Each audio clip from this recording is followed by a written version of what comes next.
La Ciudad de los Otros es un podcast que habla con hombres y mujeres que habitan Bogotá. Historias, anécdotas, relatos, crónicas y fragmentos de existencias que nos recuerdan la complejidad de vivir. Una temática y varios retratos de vida.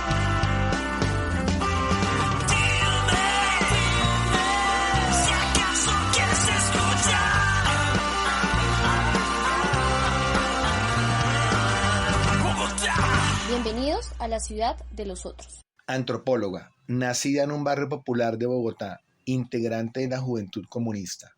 No se imaginó nunca ingresar a la guerrilla de las FARC. Un testimonio muy emotivo y humano sobre la vida en la selva, su regreso a la ciudad, su compromiso político y su anhelo de construir una sociedad justa y en paz. Anhelo que parece cada día más lejano. Los dejamos con María.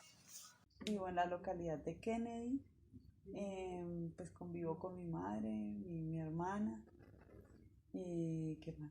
Sí, soy antropóloga. Pues ahorita pues no estoy ejerciendo, pero pues ahí pues hago trabajo social a veces cuando tengo tiempo y pues estoy trabajando ahorita con un negocio propio que montamos con la familia en Corabastos y pues en venta de comida. Entonces estamos ahorita en ese proceso y esperar a ver qué más sigue. Pues nací casi en Marsella, pues cuando Marsella estaba surgiendo en esa época, que todavía era potrero y todo eso, todo esto era potrero, ¿no? En esa época. Pues sí, siempre he vivido aquí en esta localidad. De un adolescente pues tuve mi parche, pues a mí me gustaba como el rap, entonces tuve mi parche rapero ahí, tuve mis amigas todas locas, bueno, ahí mataron a una amiga por estar en la locura, le pegaron un tiro, entonces eso fue una bala perdida. Y ahí se acabó mi amistad con ese parche. Y bueno, ya entré al colegio, ya estaba, bueno, ya pues perdí años, entonces no, tuve una adolescencia muy complicada. Claro que mi familia, por ejemplo, mi mamá, mi papá, fueron muy rockeros, fueron como muy de la época de los 60, muy hippies. Resulté terminando mi bachillerato en el Ateneo Juan Eudes, que tiene un convenio con el Minuto de Dios. Entonces ahí pude hacer 10º y 11 a la vez, porque había perdido 10º, entonces ahí validé 10º y pues hice 11 y me gradué de ahí, del Ateneo Juan Eudes. Y realmente fue por el enfoque del colegio, como el colegio es humanista, tiende a ser por su cuestión religiosa, católica, de Minuto de Dios, entonces ellos tienen como esa alineación. Ahí conocí un antropólogo que estaba haciendo precisamente una investigación con los alumnos, con la gente del colegio, con todos los de nuestro curso y todo. Entonces él quería hacer una investigación de unas preguntas y bueno, eso me llamó la atención, como que bueno, la investigación social. Pues yo no sabía nada de eso, me llamó la atención fue eso, y pues salí del colegio y de una a la universidad. Pues me presenté a la Nacho y no pasé, como raro. Entonces pues mi mamá dijo, no, pues de una entrar a estudiar a algún lado, porque pues para no perder tiempo, a estudiar. Entonces de una externado. Tocó ahí. Sí, pues ahí realmente fue por el compañero ahí de Carlos Lozano, el hijo de Carlos Lozano. Y él se presentó, entonces yo me llamo Carlitos, me pueden decir Carlitos, y yo soy de la JUCO, y pues ahí empezó la cuestión, que empezamos a hablar de FARC, que empezamos a hablar de toda esa historia de Colombia, digamos que pues yo no la conocía. Porque yo no, lo que les digo, yo del colegio no me interesaba esos temas. Entonces casi no me interesaban esos temas, y entonces pues con él empecemos a formar un grupo de estudio. Pues ahí con Carlitos él nos dijo, no, vengan muchachos, si quieren trabajar en lo político, en lo social, si quieren vengan y militen con nosotros en la JUCO. Entonces fue un parchecito ahí que nos metimos ahí a militar con la JUCO. Empezamos a armar nuestra célula con él. Entonces era estudiantil, era del local estudiantil, los radios y toda esa vaina que nos enseñaban ahí en el partido. Y pues los cursos básicos de economía. Bueno, eso tuvimos todo ese proceso, porque pues era como de concientización, de educación primero que todo.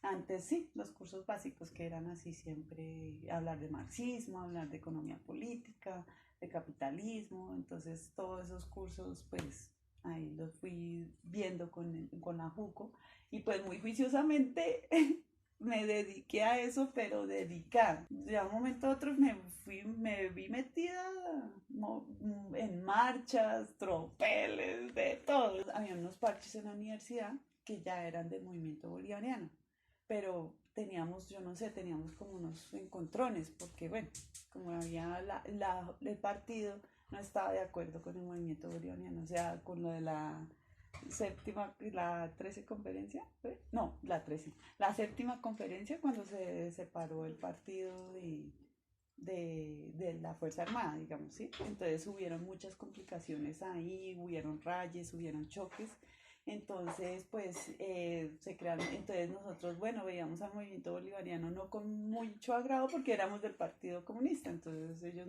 nos hablaban mal de la FARC, ¿no? Del FAREP nos hablaban mal, que no, que esa no era la vía pues, por armada, sino de la política, pero entonces tampoco nos gustaba esa política que estaba manejando el partido, porque pues tampoco éramos de derecha. Y en el movimiento bolivariano entonces conocimos gente de sindicatos, conocimos con muchos sindicatos del carbón y del petróleo. En esa época el que nos ingresó fue un líder de Punta Energética. Entonces él empezó, ay muchachos, bueno, empezamos a trabajar con ellos, porque estamos trabajando la tesis con ellos, de conciencia de clase, en el movimiento de la USO, obrero de la USO y de Punta Energética. Entonces el compañero nos vio como muy jóvenes y pues con ganas de conocer otras instancias, entonces pues muchachos quieren conocer, quieren entrar al partido clandestino, al partido comunista clandestino. Entonces nosotros, pues bueno, entonces empezamos ahí a militar en el partido clandestino. Y ahí empezamos la célula. Solo voy con mi pena, sola va mi condena. Correré mi destino para burlar la ley. Perdido en el corazón de la grande Babilón, me dicen el clandestino. Todo fue en el centro, yo me la pasaba en el centro a toda hora. Allá estudiaba, allá todo, trabajaba con el sindicato y todo, entonces ahí conocí pues sí gente muy chévere, muy interesante, nos educaron bastante. Había gente que trabajaba con otras corrientes, pero eran socialistas, pero clandestinos, ¿sí? Era una locura eso, entonces todo era como el secreto, ¿sí? Entre todos, y bueno, así las cosas se manejaban.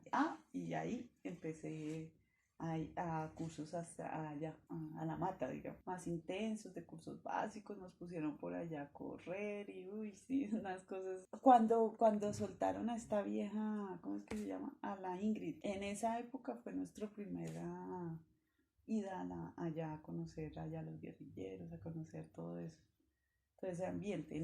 Preciso fue en esa época porque yo me acuerdo muy bien que estábamos en campamento y llevamos como una semana. Y cuando salió la noticia de Ingrid Betancourt, que ya se había volado, bueno, ya se la habían llevado los gringos y todo eso. La primera ida fue cerca a la Macarena. Eso fue por Girasoles, todo eso. Hay una, ¿cómo es que se llama? Una base del ejército que le dicen Girasoles, por ese lado. Esa zona era como bastante pesada. Uy, pero no, muy tenaz porque nos tocó caminar resto, bueno, las marchas, ¿no? Las marchas.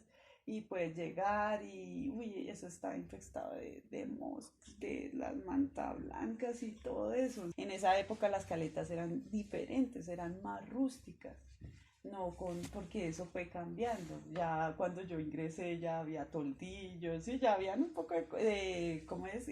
Plástico, bueno, antes no había todo eso, pues, sí. Era más rústico la caleta, curso básico militar, que era pues las trotadas, levantes las alarmas, que 5 minutos de baño, ¿sí? Todos esos entrenamientos, pues, por ejemplo, como mimetizarse, todas esas cosas nos dieron, entonces hacíamos unos ejercicios, unos simulacros ahí, de llenarnos de barro y tal, y pues estar escondidos, y el otro nos iba a buscar. Entonces, cosas así. Fue chévere, fue bonito, hasta una diana, pero eso fue imaginario porque no se podía disparar porque la zona estaba muy caliente. La motivación era pues conocer la guerrilla, ¿no? Uno cuándo iba a conocer, uno nunca, ¿sí? No, nunca me había imaginado eso. Y pues conocer más nuestro país, ¿no? Pues conocer un poco por allá, la selva, ¿no? Cómo era todo eso, también era muy curioso, ¿no? Eso también me motivó, ¿sí? Y pues la parte social también, mirar a ver cómo uno como antropólogo también, cómo veía, como la cuestión de, ¿cómo es que dice? Digamos como así, apersonarse de la otra realidad, de, ¿sí? De estar ahí, mejor dicho, presente, pues ahí, saber esa realidad, conocer de carne y hueso esa realidad, pues eso me motivó bastante, me gustó bastante. Y pues bueno, yo cuando entré a un campamento, eso fue la locura, porque todos escondiditos, no, eso era una locura. Y claro, yo, por ejemplo, yo en el carro pasábamos y entonces de un momento a otro salían de la mata los guerrilleros y las guerrilleras. Eso era muy bonito. Con su equipo, todos resudando, re mamados, pero salían todos camufladitos mientras pasaba el carro. Pero ahí, entonces yo, ya me emocionaba todo eso. No sé, a mí me gustó mucho eso, la gente. Pues cuando uno llega al campamento lo reciben a uno como de civil, pues lo reciben a uno muy bien. Eso le dan a uno comida, le dan toda la estadía, las charlas políticas muy interesantes. Siento que mi pueblo sufre y que me necesita. Me llama y voy porque no puedo hacer lo contrario. Lo hago a conciencia y mis pasos son muy voluntarios. Solo me obliga el deber y esa es cosa bonita. Voy al campo de batalla a cumplir con la cita. Para María, los tropeles, los encuentros clandestinos en el centro de la ciudad y su militancia durante su periodo como estudiante significaron una primera etapa dentro de su vida política. Su motivación por conocer la guerrilla la conducen a tomar decisiones contundentes para su camino. Su ingreso fue una oportunidad de apersonarse en la realidad del país, de recorrerlo y comprenderlo, pero sobre todo de transformarlo. Más allá de portar un arma que nunca usó, más allá de la lucha armada, había una responsabilidad y una convicción social que hoy en día no abandona, a pesar de su difícil reincorporación a la sociedad civil. Cuando yo ingresé, pues yo ingresé sin arma. Yo ingresé sin, y me prestaban para la guardia me prestaban el arma de los compañeros, de los camaradas, para prestar guardia, porque no, imposible, armas no. Entonces cuando me llegó mi primera arma fue una pistola, una Prieto Beretta, sí, 9 milímetros, bonita, nueva. Hermosa esa pistola, todo el mundo era envidiado con la pistola porque era nueva y tal, entonces yo la cuidaba tanto, me la enseñaron a desarmar y todo, pero yo no, de usarla, me daba cosa, porque pues, y me decían que ensayara en la guardia, en disciplinas, ¿no? Ensayar en la guardia es que a disparar o algo, ¿no? Pero yo no me ponía esas vainas, no, yo solo la limpiaba y eso, yo la sabía manejar y todo, pero así, pero con mucha responsabilidad, porque es que eso pasaban casos feos, o sea, que cogían el arma del compañero y se disparaban, ¿sí? Accidentes graves, que por ejemplo el seguro no estaba y pues el otro se ponía a jugar y ¡pa! Le daba al compañero, a la compañera. Lo que te digo, nunca tuve ese interés como de disparar o, ¿sí? De tener esa intención, no. Siempre, si estaba en peligro, si yo estaba en peligro, obviamente sí, pero pues no me sentía ni grande, ni nada con un arma, no, normal. La hablaba, ¿no? La hablaba de noche, las historias de noche. Ay, Dios, que el zorro, que con cuidado, que esto que está muy pendiente, porque es que el zorro dice que venía y que le hacía a uno cosas. El zorro era una persona del ejército que es muy hábil para la selva, y que sabe rastrear, y sabe, ¿sí? Entonces, no se siente, no dejan huella, ¿sí? Ellos como que yo no sé qué hacen, se pasan por los árboles. Es muy profesional, porque uno a veces ni se daba cuenta cuando ellos entraban al campamento. Ellos entraban a veces al campamento le hacían alguna pilatuna a alguno, ¿o sí? O le rompían las botas. Nosotros también teníamos fuerzas especiales, pero claro, pues nosotros, pues a la forma irregular, ¿no? De nuestra guerra, pues era más complicado. En cambio ellos, pues con tanto avión, pues ellos pasaba la exploradora y se botaban en paracaídas, por ejemplo, ¿sí? Y uno cómo iba a ver esa mierda. Pues llegaban ahí, pues ellos chum, chum, chum, con su entrenamiento, pues rastreaban, tomaban coordenadas, aquí hay un campamento guerrillero, tal. Yo estaba muy ilusionada, pues claro, pues el poder, sí, la toma del poder, sí, todo eso de que Bogotá, que allá nos pillamos y todo eso, pues yo estaba muy ilusionada de que eso iba a pasar así, de esa forma. Pero pues realmente pues todo de un viraje así, pues el cambio de chip, ¿no? Como dicen, por la paz y no la guerra. La guerra en Colombia puede ser leída e interpretada desde muchos ángulos. La mirada de María y su vinculación a las FARC es muy diferente a la de muchas mujeres. Ella, de ciudad, estudiada, urbana como le decían en la selva, a diferencia de otras mujeres que huyeron de las condiciones difíciles en sus hogares, la falta de oportunidades laborales y profesionales, decidieron ingresar o fueron reclutadas, entrando a un mundo marcado por la violencia y la autoridad patriarcal. María asumió su decisión 6 años en la guerrilla y actualmente continúa resistiendo y apostándole a la reincorporación. Y pues el tema de los bombardeos, de ser un ejército irregular, pues también nos desgastó de pronto un poco. Sin embargo, la guerrilla tenía muchos recursos todavía y todavía seguía para dar más. Sino que pues sí vamos a seguir. ¿Hasta cuándo? ¿Hasta cuándo la guerra? ¿Hasta cuándo matándonos entre todos? Y sí. Pero pues da duro esos cambios, porque también uno dice, miren, nos están matando ahorita nuestra gente. O sea, en una guerra nos podíamos defender, ¿no? En cambio ahorita en una paz nos cogen desarmados. Y pues me mandaron al mecanismo, pero nacional de monitoreo y verificación, acá en Bogotá. Estuve pues en capacitaciones, en Cuba, fui a Cuba, ahí estuve ahí con los camaradas, ahí. Entonces yo entraba a investigar si hubiera violaciones a ese fuego, entonces uno entraba a investigar qué pasó, entonces ya dentro del gobierno, con nosotros y con ONU, era la tripartita, que eran mecanismos tripartitos, entonces ahí estuvimos con esa relación con gobierno, ONU, hubo muchas dificultades porque pues obviamente ONU y gobierno siempre se unían para, pues sí, hacernos quedar mal, que la culpa era de nosotros, que porque la gente se salía de las zonas veredales, que entonces que por eso aparecían los incidentes. Pensábamos también en trampas del gobierno, o como fue también en los diálogos con Pastrana, los diálogos del Caguán, que también fueron traicioneros, porque cuando se acabaron los diálogos empezaron a mandar las tropas y a atacar y todo, ¿no? Entonces pensamos también que iba a ser también entonces todo desde la perspectiva de lo que fuera a pasar en ese proceso. Entonces ahí fue cuando Timo empezó a mandar las gemas de lo de que cada vez que llegaba eso era como una información de lo que pasaba mientras ellos estaban en Cuba, pues dialogando con gobierno y eso, y ONU, entonces ellos mandaban esa comunicación de lo que iba pasando a través del proceso. Si nos íbamos a la guerra o nos íbamos a la paz. Entonces todo dependía de Cuba, pues allá, todo lo que pasara allá.